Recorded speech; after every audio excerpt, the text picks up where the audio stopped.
ஆதி முதலாகி ஆனந்த வடிவாகி நாத ஒலியாகி நம்பிக்கை பொருளாகி வேதம் புகழும் எங்கள் விநாயக பெருமானே உன் பாதம் பணிந்தோம் எங்கள் பாட்டுக்கு புகழ் கூட்டு.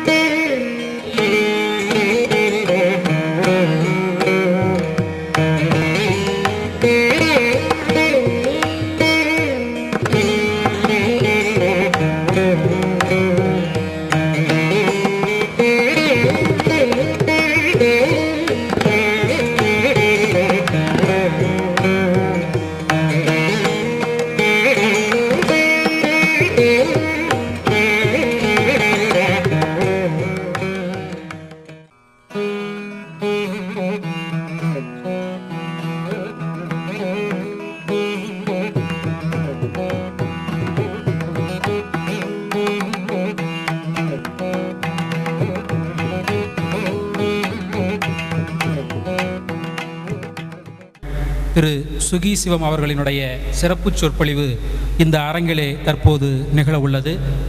அன்பர்கள் அனைவரும் அரங்கிற்கு வருமாறு அன்போடு வேண்டுகிறோம். இந்த விழாவிற்கு தலைமை ஏற்குமாறு திரு பிரகதீஸ்வரன் அவர்களை அன்போடு கேட்டு அவர்களை மேடைக்கு வருமாறு அன்போடு அழைக்கின்றோம். இந்த நிகழ்விற்கு நன்றியுரை வழங்க வருகை தந்துள்ள ஆடிட்டர் கார்த்திகேயன் அவர்களை அன்போடு மேடைக்கு அழைக்கின்றோம். இந்த ஒட்டுமொத்த விழாவினையும் சிறப்பாக ஏற்பாடு செய்து கொண்டிருக்கக்கூடிய திரு பழனியப்பன் அவர்களை, சுகிசிவம் அவர்களை மேடைக்கு அழைத்து வருமாறு அன்போடு வேண்டுகிறோம்.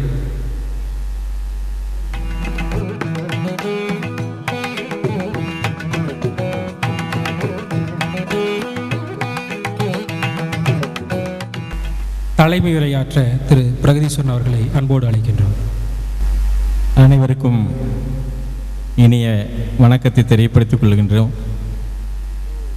மிக சீரும் சிறப்புமாக இன்றைக்கு கும்பாபிஷேக நிகழ்ச்சியானது நடைபெற்று மிகச் சிறப்பாக நடைபெற்றுள்ளது. இந்த ஊரில் வாழ்கின்ற எல்லப்பாளையத்தை சார்ந்த பெருமக்கள், தாய்மார்கள் மற்றும் அருகாமையில் இருக்கக்கூடிய ஊரில் சார்ந்த பெரியவர்கள், தாய்மார்கள் மற்றும் இந்த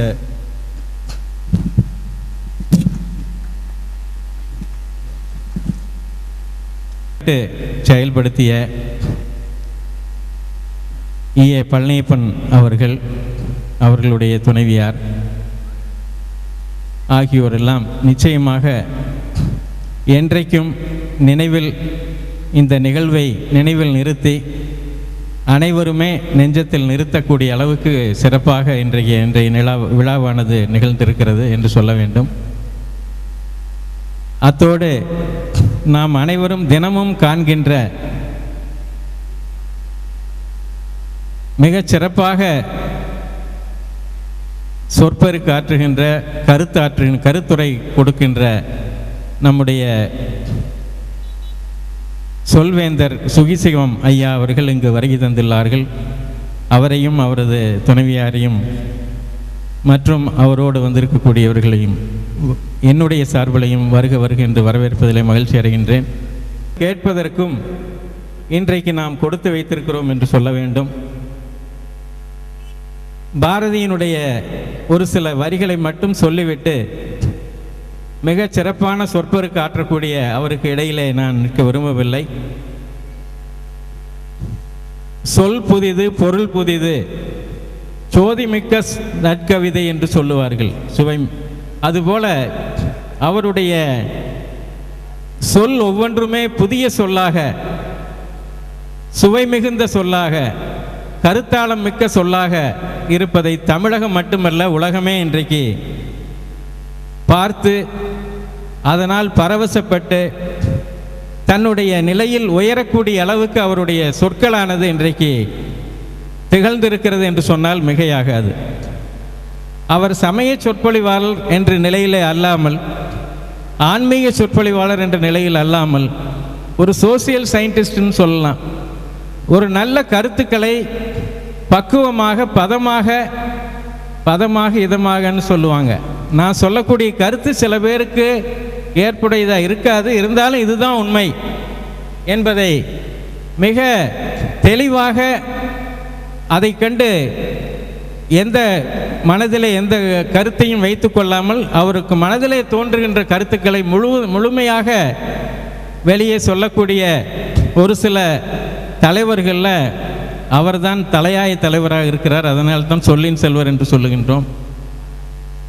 ஏனென்றால் எண்ணுவதையெல்லாம் இன்றைக்கு சொல்ல முடியாத ஒரு காலத்திலே கூட தான் நினைக்கின்றதை பயமில்லாமல், பயம்னா வேற எந்த பயம் நமக்கு தேவை இருக்க வேண்டியதில்லை, இருந்தாலும் கூட ரவீந்திரநாத் தாகூர் சொல்லுவார், வேர் த மைண்ட் இஸ் வித்தவுட் ஃபியர்னு சொல்லி ஒரு வார்த்தை வரும். அதுபோல் அவருடைய மனதிலே எந்த பயமும் தயக்கமும் எதுவும் இல்லாமல் தனக்கு பட்ட கருத்தினை ஆன்மீக கருத்தாக இருந்தாலும் பொது கருத்தாக சமூக கருத்தாக இருந்தாலும் மிகச் சிறப்பாக எடுத்து வைக்கக்கூடிய, அனைவரும் ஏற்றுக்கொள்ளக்கூடிய விதத்திலே, புரிந்து கொள்ளக்கூடிய விதத்திலே என்று சொல்லலாம், புரிந்து கொள்ளக்கூடிய விதத்திலே அவர்கள் எடுத்து வைப்பதில்லை வல்லவர் என்பதை தமிழ்நாடு மட்டுமல்ல, தமிழகம் மட்டுமல்ல, உலகத்தில் இருக்கக்கூடிய அத்துணை தமிழர்களுக்குமே இன்றைக்கு அவர் அறிமுகமானவர். அவர் பேசுகின்ற இந்த சொற்பொழிவில் எனக்கு ஒரு பங்கு கொடுத்த இந்த விழா கமிட்டிக்கு முதல்ல என்னுடைய பணிவான ஒரு வணக்கத்தையும் நன்றியையும் தெரிவித்துக் கொள்கின்றேன்.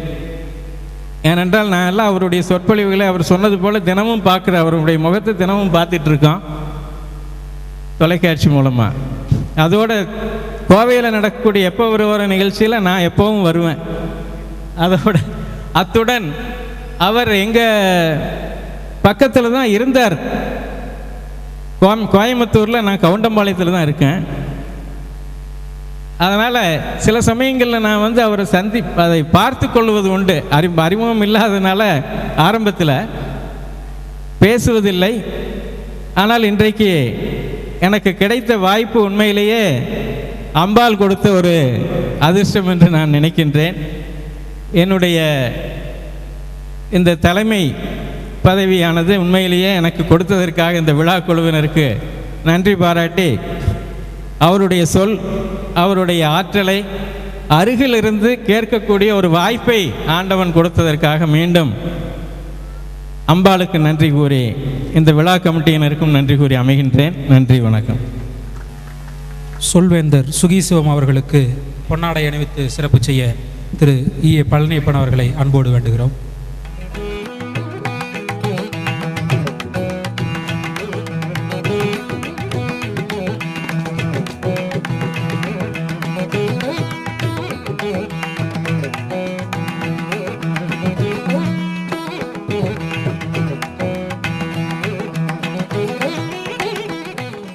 இப்போ நான் ஏன் தலைவர் அவர்களே, எதனால் இவருக்கு கீதா ஞான செம்மல் அப்படிங்கிற பட்டம் கொடுக்குறேன் அப்படிங்கிறத பார்த்தீங்கன்னா, அவர் கீதையை பற்றி பேசும்போது ஆரம்பிக்கும் போதே என்ன ஆரம்பிப்பார்னா, இந்த கீதை போர்க்களத்தில் பேட்டில் ஃபீல்டில் சொல்லப்பட்ட உபதேசிக்கப்பட்ட செய்தி. யாராவது ஒரு போர்க்களத்தில் போய் வார் நடக்கிற நேரத்தில் யாராவது சொல்லுவாங்களா அப்படின்னு நினைப்போம். பட் கிருஷ்ணர் சொன்னது அர்ஜுனனுக்கு, அர்ஜுனா நீ கர்மயோகத்தை பண்ணு, நீ தான் அந்த கர்மயோகத்தை பண்ணணும். ஏன் பண்ணணும் அப்படிங்கிறத சொல்லுவார். அப்புறம் நீ பண்ணாமல் நான் ஒன்றும் பண்ண மாட்டேன், உனக்கு நான் சண்டை போட மாட்டேன், உனக்கு ஹெல்ப் பண்ணுவேன், அவ்வளோதான். நான் இது உனக்கு சண்டை போடுவேன் அப்படிங்கிறதெல்லாம் நினைக்க வேண்டாம், நீ தான் பண்ணணும் அப்படிம்பாரு. அது அதையும் சொல்லுவார், அதே அப்பவே சொல்லுவார். அது எப்படி நம்மளுக்கு பொருந்தும் அப்படின்னா, வாழ்க்கையே ஒரு போர்க்களம். எவ்ரி டே இஸ் எ போர்க்களம் ஃபார் அஸ். அந்த ஒவ்வொரு நாள் போர்க்களத்திலையும் கீதையை எப்படி நம்ம யூஸ் பண்ண முடியும் அப்படிங்கிறதான் செய்தி. அவர் அதாவது கீதையை கீதை சொன்னபடி, நியாயப்படி, நேர்மைப்படி நாம் நடந்தால் கிருஷ்ணனுடைய உதவி நமக்கு கிடைக்கும். கீதை அதாவது கிருஷ்ணன் நம்மளுக்காக கர்மயோகம் பண்ண மாட்டான், நாம தான் பண்ணணும், நாம தான் பண்ணி எல்லா வேலையும் பண்ணணும். பட் கிருஷ்ணனுடைய உதவி நமக்கு எப்பவும் கிட்டும். அதுதான் மெசேஜ் கீதைக்கு அப்படின்னு அவர் சொல்லுவார். அந்த ஆரம்பத்திலேயே அவர் அதை அந்த ஒய் அப்படிங்கிறத வந்து கொண்டு வந்துடுவார் ஐயா. அதுக்கப்புறம் ஒவ்வொருதையும் சரி ரொம்ப நல்லா சொல்லுவார். அதாவது எப்படி வந்து ஒரு ஞானிக்கு வந்து நிகழ்காலம், இறந்த காலம், நிகழ்காலம், எதிர்காலம் எல்லாமே ஒன்று தான் அப்படிங்கிறதெல்லாம் நல்லா ஒரு எடுத்துக்காட்டு சொல்லி விளக்குவார். அதனால் வந்து தான் வந்து எனக்கு அப்போவே வந்து இவருக்கு வந்து ஒரு இது பண்ணணும் அப்படிங்கிறது, அதை வந்து ஒரு 2 or 3 years நினச்சிட்டு இருந்தது. அது நேற்று தான் நடந்து முடிஞ்சுது. அதனால் அவரை வந்து பேச சொன்னாங்க. அன்பர்களே, உங்கள் எல்லாருக்கும் தெரியும், கோயம்புத்தூர்லேருந்து நிறைய பேர் வந்திருக்கீங்க. கோயம்புத்தூர் மக்களுக்கு வந்து ஒரு சென்டிமெண்ட் உண்டு. அது என்னங்கிறத நான் சொல்கிறேன் பின்னாடி. நம்மெல்லாம் வந்து கிரிக்கெட் வந்து பார்க்குறோம். அந்த கிரிக்கெட்டில் வந்து முதல்ல வந்து அணி ஒரு 15 பேர் தேர்வு பண்ணியிருப்பாங்க. விளையாடுறப்போ ஒரு 2 மணி நேரத்துக்கு முன்னாடி 11 பேரை அந்த அணியினுடைய தலைவர் வந்து தேர்வு பண்ணுவார்.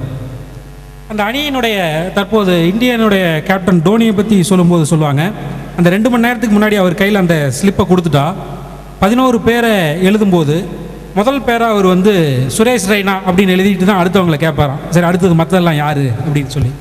ஏன்னா சுரேஷ் ரெய்னா வந்து அவருக்கு ரொம்ப ராசியானவர் அப்படின்னு சொல்லி சொல்லுவாங்க. இந்த மாதிரி கோவையில் வந்து எப்போ வருவாரோ நிகழ்வு அப்படிங்கிறது கடந்த 8 ஆண்டுகளாக சிறப்பாக நடந்து கொண்டிருக்கக்கூடிய நிகழ்வு. அந்த நிகழ்வை செம்மையாக நடத்தி கொண்டிருக்கக்கூடிய திரு கிருஷ்ணா ஸ்வீட்ஸ் கிருஷ்ணன் அவர்களும், அதற்கு உறுதுணையாக இருக்கக்கூடிய அன்பு நண்பர் மரபின் மைந்தன் முத்தையா அவர்களும் இந்த நிகழ்ச்சியை திட்டமிடும் போது அது 7 நாள் நடத்தினாலும் சரி, 13 நாள் நடத்தினாலும் சரி, அந்த நிகழ்ச்சியை திட்டமிடும் போது முதல் நாள் ஜனவரி 1ஆம் தேதி சுகி சிவம் அப்படின்னு எழுதிட்டு தான் அப்போ மற்ற நாளுக்கெல்லாம் என்ன பண்ணலாங்க அப்படின்னு கேட்பாங்க. கோவை மக்களினுடைய சென்டிமெண்ட் என்ன அப்படின்னு கேட்டால், ஜனவரி 1ஆம் தேதி சுகி சிவம் சாரோட பேச்சை வந்து கட்டாயம் கேட்டால் அந்த ஆண்டு மங்களகரமான ஆண்டாக இருக்கும் என்பது அசைக்க முடியாத நம்பிக்கை. நாளை வருடப்பிறப்பு நமக்கும்.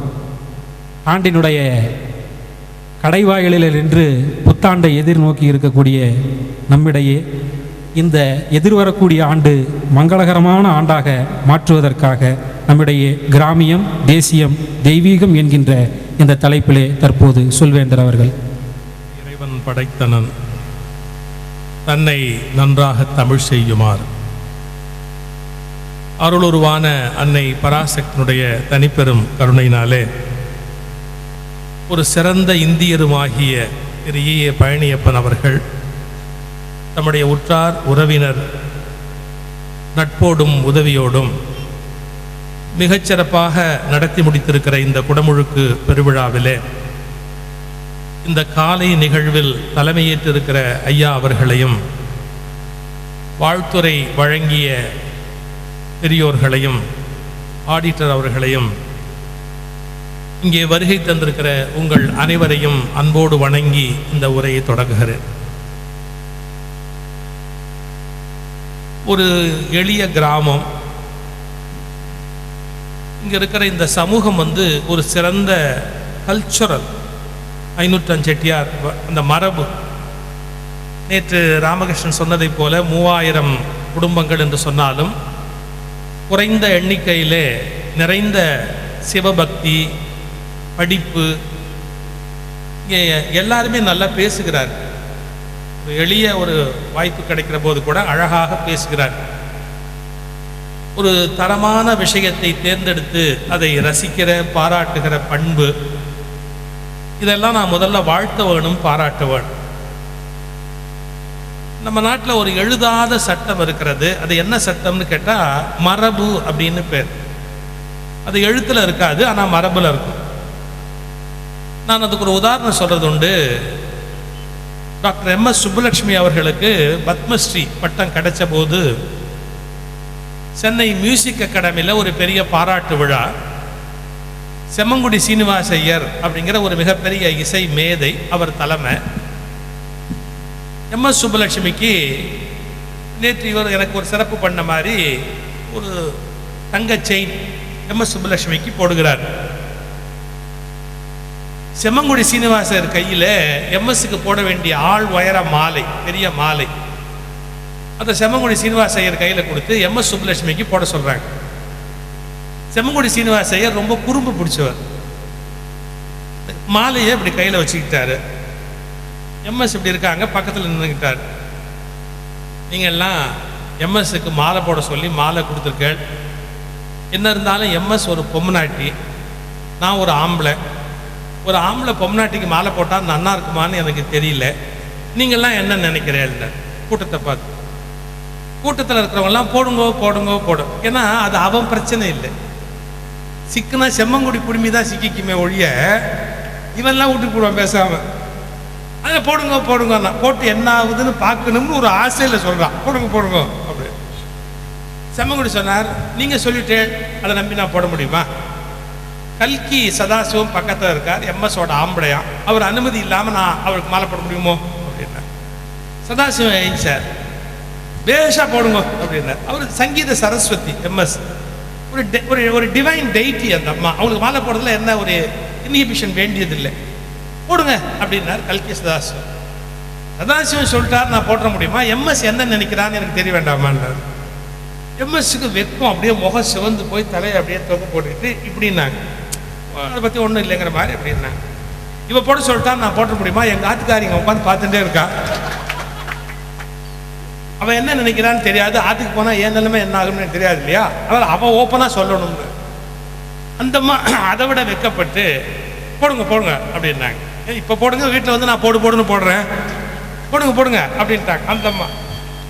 செம்மங்குடி சொன்னார், நீங்கள் போட சொல்லிட்டு எம்எஸ் ஒத்துனுட்டா, சதாசிவம் ஆட்சேபனை இல்லைன்னு விட்டார், எங்கள் ஆத்துலேயும் போடலான்னு சொல்லிட்டா. ஆனாலும் என்னமோ ஒன்று என்ன தடுக்கிறது. அந்த என்னமோ ஒன்று என்ன தடுக்கிறதால இந்த மாலையை எம்எஸ் உடைய கணவர் சதாசிவம் அவருக்கு அணிவிப்பார்னு கழுவிட்டார். இந்த என்னமோ ஒன்று என்ன தடுக்கிறதுனாரு அதை எந்த ஊர்லேயாவது எழுதி வச்சிருப்பானே? இந்த என்னமோ ஒன்று என்ன தடுக்கிறதுங்கிறத எங்கேயாவது புத்தகத்தில் எழுதி வச்சிருப்பானே? ஒரு பண்பாட்டு செழிப்பு மிக்க பரம்பரையில் தான் சொல்லாமலேயே இந்த மரபு என்பது, பாரம்பரியம் என்பது எழுதாமலேயே வருகிற ஒரு செழிப்பு. அதுக்கு ஒரு தனித்த சிறப்பு இருக்கு. எல்லாமே எழுதியிருப்பார்கள் சொல்ல முடியாது. அந்த மாதிரி எழுதப்படாத பண்புகளை தங்கள் குடும்பத்தில் பாதுகாத்து வருகிற ஒரு சமூகம் நம்முடைய ஐநூற்றாண்டு செட்டியாருடைய இந்த சமூகம். அவர்களுக்கு எழுதப்படாத பல பாரம்பரியங்கள் உண்டு.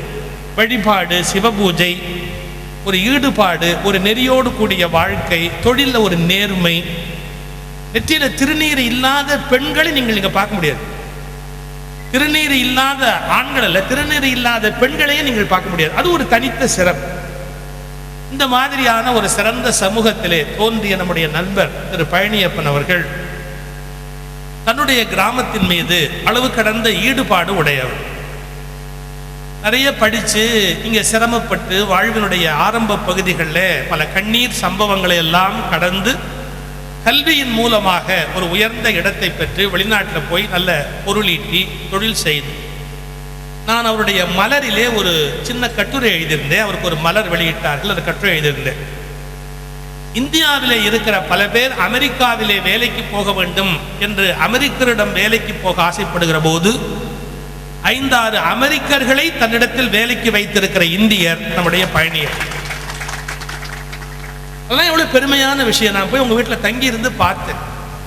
அமெரிக்கர்கள் ஒரு இடத்துல வேலை பார்க்கிறார். ஆனால் அந்த எளிமை, அவருடைய உணவுல ஆடம்பரமான உணவு அவருக்கு தேவையில்லை, ஆடம்பரமான உடை தேவையில்லை. தானே தன்னுடைய ஜீப் ஓட்டிட்டு போயிடுவார். எத்தனை மைல் தள்ளி ஒரு இடத்துல அந்த சாயில் சர்வே பண்ணி ஒரு ரிப்போர்ட் கொடுக்க வேண்டியிருக்கும், அந்த டவர் போடுறதுக்கு வேண்டிய ரிப்போர்ட் கொடுக்க வேண்டியிருக்கும். யாரையும் எதிர்பார்க்க மாட்டார். 2 மணிக்கு அவரே கார் எடுத்துட்டு அவர் பாட்டு அந்த முழுக்க அந்த வேலையை முடிச்சுட்டு தான் திரும்பி வருவார். உணவு, சாப்பாடு, இது வேணும் அது வேணும் அப்படிங்கிற எந்த கவலையுமே அவர் கிடையாது. மெய்வருத்தம் பாரார் எழுதலாம் பாருங்க. கண் துஞ்சார் கருமமே கண்ணாயினார் ஒரு இலக்கணம் சொல்வாங்கல்ல, அந்த கருமமே கண்ணாயினார் என்பதற்கு நல்ல ஒரு இலக்கணம் நம்முடைய இன்ஜினியர் பழனியப்பன் அவர்.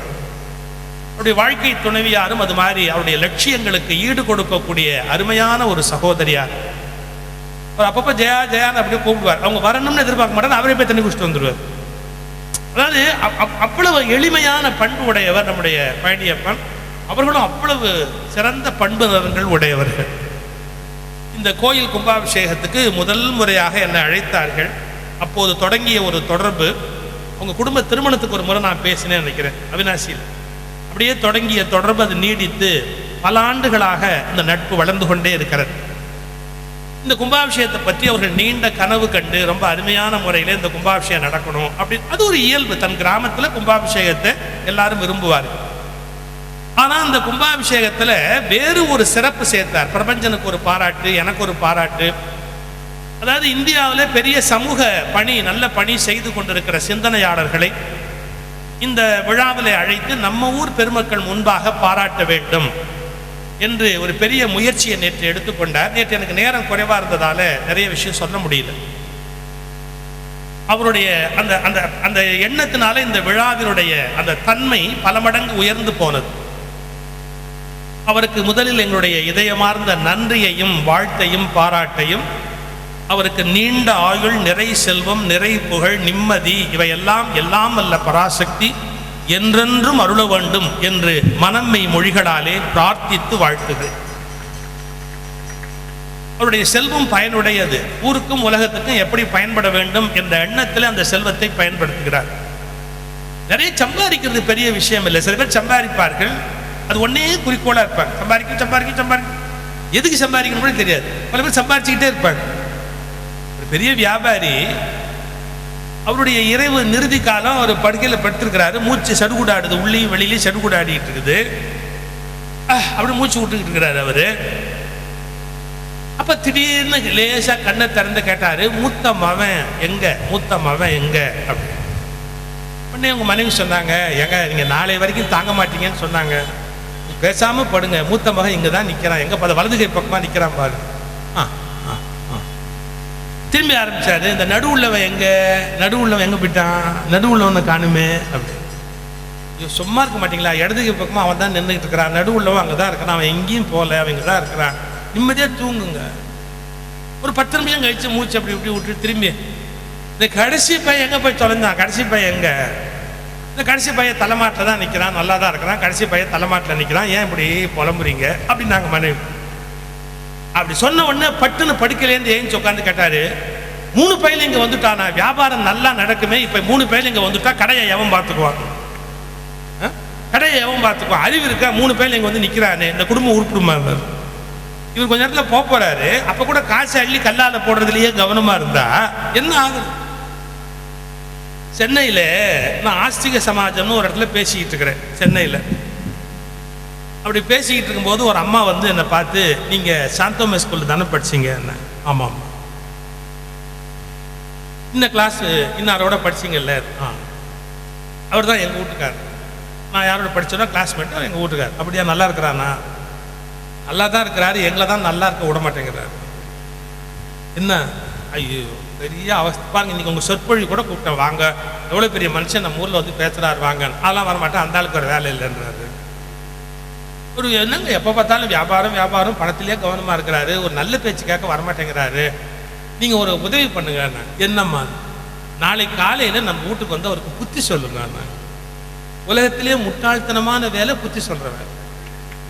புத்தி சொல்ல போனால் தான் நமக்கே அது பத்தலேன்னு தெரியவர். ஸ்டாக்கு நம்மகிட்டே இல்லை அப்படிங்கிறது புத்தி சொல்ல போனால் தான் தெரியவர். நான் வர்றேன்ட்டேன், இனிமேல் நம்மகிட்ட ரொம்ப ஸ்டாக் இருக்கிற மாதிரி நினச்சிக்கிட்டு நான் வர்றேன் அப்படின்ட்டு நான் காலம்பரை ஒரு 10-10:30 வரட்டுமா? அவர் 6 மணிக்கு கடை திறக்க போடுவார். நீங்கள் வரதா இருந்தால் 5 மணிக்கு வாங்க. எனக்கு தெரிஞ்சு திருப்பதி பெருமாளை தான் 5 மணிக்கு கும்பிடத்துக்கு போயிருக்கிறேன்னே ஒழிய வேற எவன் வீட்டுக்கு நான் 5 மணிக்கெலாம் போகிறதே கிடையாது. காலையில் திருப்பதி தேவஸ்தானமாக அவன் வீடு 5 மணிக்கு வாங்கங்கிறாங்க. 5 மணிக்கு வந்தால் தான் அவரை பார்க்க முடியும், அப்புறமா கடைக்கு போடுவார். சரின்னு 4 மணிக்கு ஏஞ்சி குளிச்சு எல்லாம் காப்பி இப்பி குடிச்சிட்டு 5 மணிக்கு போய் அவங்க வீட்டில் காலிங் பெல் அடிச்சு அவன் கதவை எப்படி திறந்தா பாருங்க. திறந்துட்டு என்ன சிவகுமார் இருக்கா, அவனை டிவியில் பார்க்குறாங்க. பார்க்குற என் ஒய்ஃப் கூட சொன்னா, நீ வந்து நேற்றுக்கு வந்து பேச்சை கற்க வந்தாலாம், நீ ரொம்ப ரொம்ப பிரம சந்தோஷமாக இருக்கு, என் கூட படித்த ஒரு ஆள் எப்படியோ தப்பி தவறி புத்திசாலியாக இருக்குது, அதுவே பெரிய விஷயம் அப்படி இப்படி சொல்லிட்டு, காஃபி சாப்பிட்றியா, டீ சாப்பிட்றியா, எதையாவது கொடுத்து என்னை வெளியே தள்ளணும்.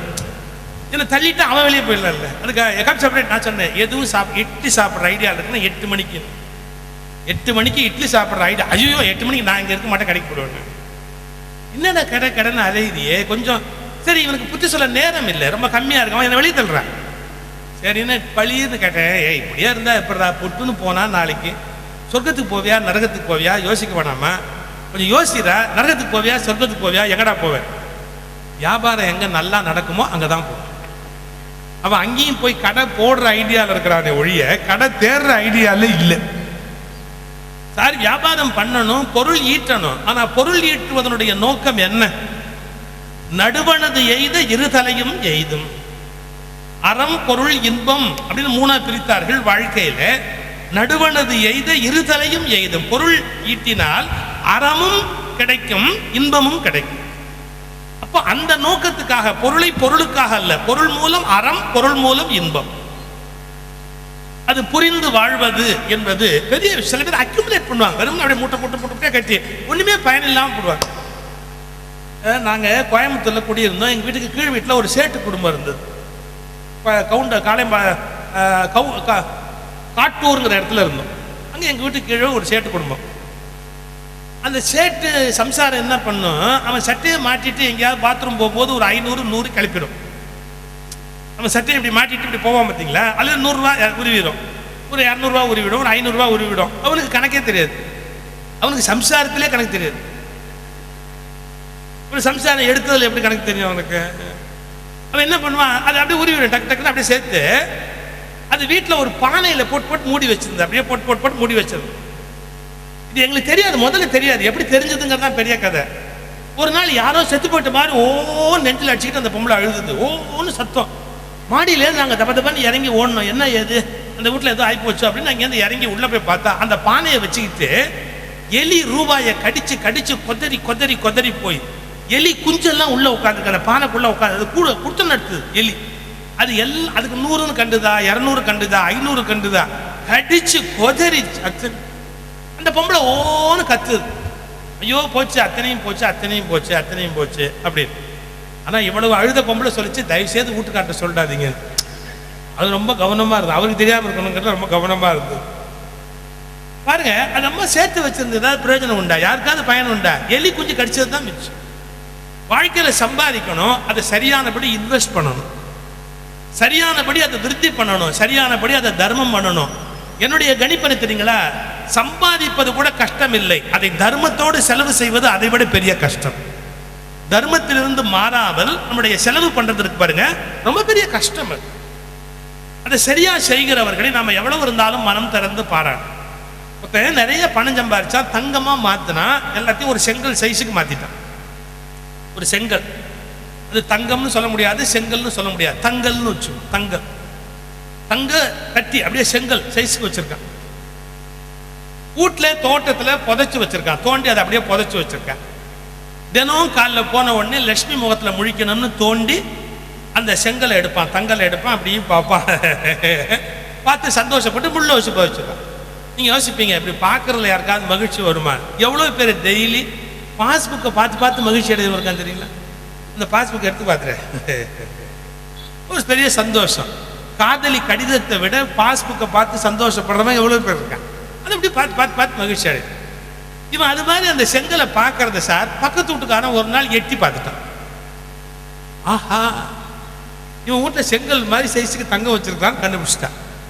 உடனே என்ன பண்ணா, ராத்திரியோட ராத்திரி அவன் கழிப்பிட்டான், எடுத்துட்டு வெறும் செங்கலை உள்ள வச்சுட்டான். இந்த பையன் என்ன கடிக்க போறான்னு வெறும் செங்கலை உள்ள வச்சுட்டு போயிட்டான். இவன் மறுநாள் காலையில் குளிச்சுட்டு நேராக வந்து எடுத்து பார்க்கறது, தோண்டி எடுத்து பார்த்தா செங்கல். அழுகுறான் அப்படி, ஐயோ ஐயோ செங்கல் காணும் காணும் அழுகுறான்.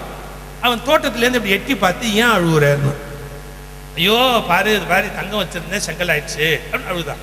அவன் ஒரு கேள்வி கேட்டான், டெய்லி பார்க்கறதுக்கு அது செங்கலாக இருந்தானே தங்கமாக இருந்தானே, நீ என்னைக்காவது மாற்றி பயன்படுத்துறதா இருந்தால் தான் அதை பற்றி யோசிக்கணும். பார்த்துட்டு பார்த்துட்டு வைக்கிறதுக்கு அது இதுவே இருக்கட்டும்டா உள்ள வச்சுக்கணும். டெய்லி பார்த்துட்டு பார்த்து வைக்க போன பாரு, அது இப்படியே பார்த்து பார்த்துட்டு வைய, யார் வேணான்னா வேணா மஞ்சள் பெயிண்ட் அடிச்சுக்கோங்க, ஒரு மஞ்சள் பெயிண்ட் அடிச்சுட்டா அதுவும் பார்க்கறதுக்கு தங்க மாதிரி தானே இருக்கும், அடிச்சுக்க அப்படின்னு நல்லா யோசிக்கணும். பார்ப்பதற்கு அது எதுவா இருந்தால் என்ன, அனுபவிப்பதற்குத்தான் அது தங்கமாக இருக்க வேண்டுமே ஒழிய பார்ப்பதற்கு அது எதுவாக இருந்தால் என்ன. இதே மாதிரிதான் வாழ்க்கை என்பது நாம் வேடிக்கை பார்ப்பதற்கு அல்ல, அனுபவிப்பதற்கு. அனுபவிப்பதற்கு தான் இந்த வாழ்க்கை தரப்பட்டதே ஒழிய அது வெறும் வேடிக்கை பார்க்கறதுக்கு இல்லை. இது தெரியாம பல பேர் வெறும் சொத்தை சேர்க்கிறான், அப்படியே வச்சிருக்கிறான், அப்படியே போட்டுன்னு ஒரு நாள் போறான். ரொம்ப சொத்து சேர்த்தோம்னா நம்ம பிள்ளைங்கள்லாம் ஒத்துமையா இருக்க மாட்டாங்க. ஒரு பெரிய உண்மை தெரிஞ்சுக்கோங்க, நம்ம பசங்கள்லாம் நம்ம நிறைய பணம் சேர்த்து வச்சுட்டு போயிட்டோம்னு சொன்னா, வெறும் சொத்து சேர்த்து வச்சுட்டு போயிட்டோம்னா பிள்ளைங்க கண்டிப்பா ஒத்துமையா இருக்க மாட்டாங்க. அதுக்கு தான் சில அப்பன் கடை வச்சுட்டு போவோம். ஏன்னா பசங்கள்லாம் ஒத்துமையாக திட்டுவான், பாரு போறவன் பாரு பாவி எப்படி விட்டா பார்த்தா எல்லாரையும் நடுத்தூரில் நிறுத்திட்டு போடுற எல்லாம் ஒன்றா திட்டுவான். பிள்ளைங்க ஒத்துமையாக இருக்கணும்னா கடன் வைக்கணும், சண்டை போடணும்னா சொத்து வைக்கணும். இப்போ நிறைய பணத்தை வச்சுட்டு போகிறது பெரிய விஷயம் இல்லை, அந்த பணத்தை எப்படி தர்மத்துக்கு செலவு பண்ணணும் அப்படின்னு. ஈய பழனியப்பன்கிற வீட்டு கணக்கில் இருந்தது வீரமா காளியம்மன் கணக்குக்கு போயிடுச்சு. அந்த கோயில் சிமெண்ட் ஆச்சு, செங்கல் ஆச்சு, அந்த கோயில் பெயிண்ட் ஆச்சு,